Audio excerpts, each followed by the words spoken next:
Now, the way I want to do this for the rest of the time is to realize that if I get to aliveness and humanity, if you wish to learn the highest truths, you begin with the alphabet.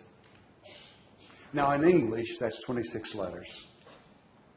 Now, you have other alphabets, of course. You have the Chinese, and you've got the Thai, but all of it comes down.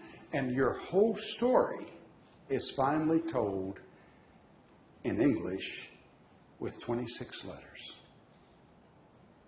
Those 26 letters will form the words that will tell the story of your life. Those 26 letters will tell the story of your life at work.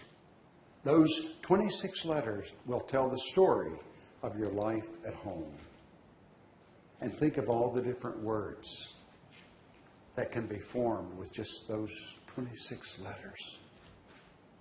And that will tell at the end of your life, there will be those 26 letters will be put in certain words, and that'll be the story of your life.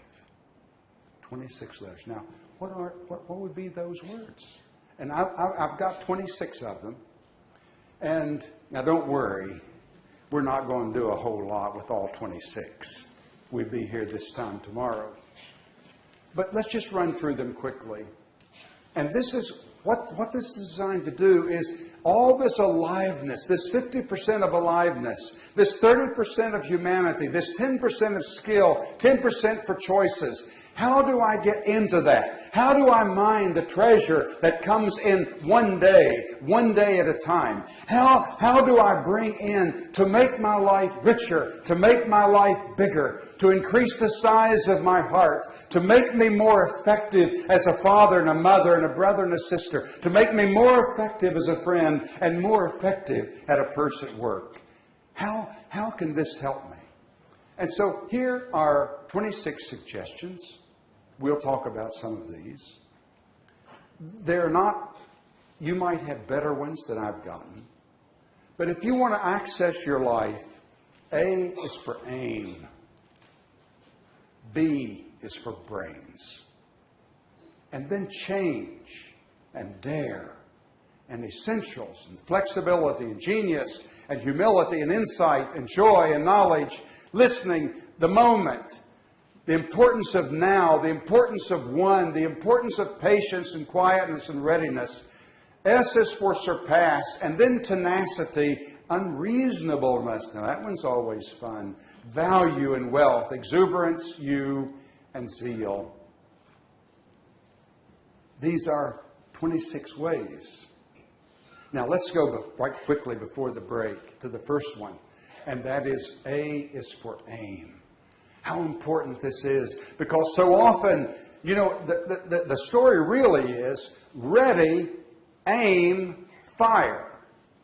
But for many of us, it's ready, fire, and then aim. Now, what we want to do is get this back in the right order. That when we think that A is for aim.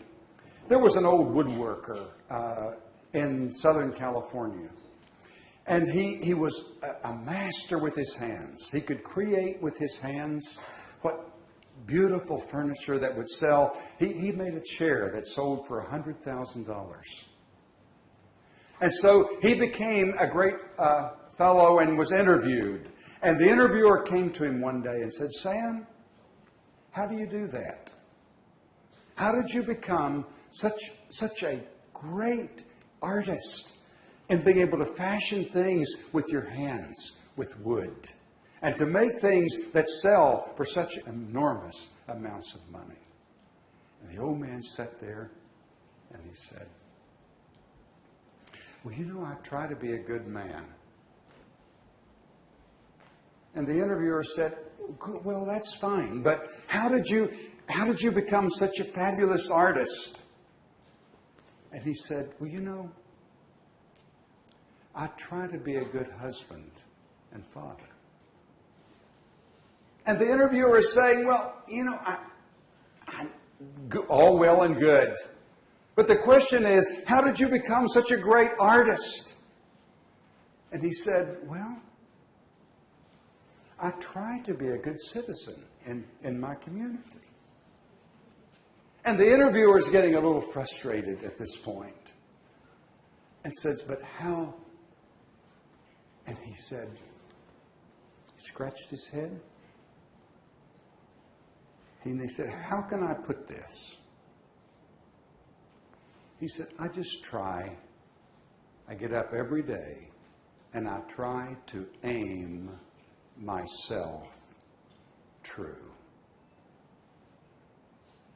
Isn't that a remarkable answer? I just try to aim myself true. Now, if you're making notes, that would be a good note to put down. You remember the old movie, Dances with Wolves? Some of you probably have seen it. There's a line in there that I thought is so beautiful. Kicking Bird says to Dances with Wolves, he says, you know, I've been thinking that of all the trials there are in the world, there is one trail that matters most, and that's the trail of a true human being. And he said, I think you're on that trail, and it's a really good thing to see. Aim.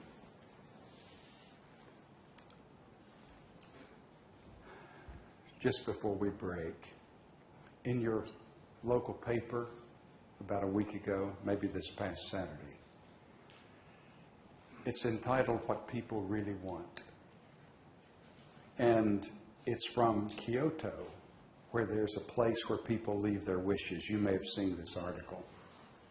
And I thought, well, I wonder what the people of Singapore wish. Here are some of them. One's left a wish. I wish for the best boyfriend in the world. I wish for someone who is just right for me. These are aims for life. Another said, may I find someone wonderful by the end of the year. And another said, you know, I want a stylish girlfriend. Another said, may a woman as beautiful as Christelle Takagawa tell me she loves me, even if it's by mistake.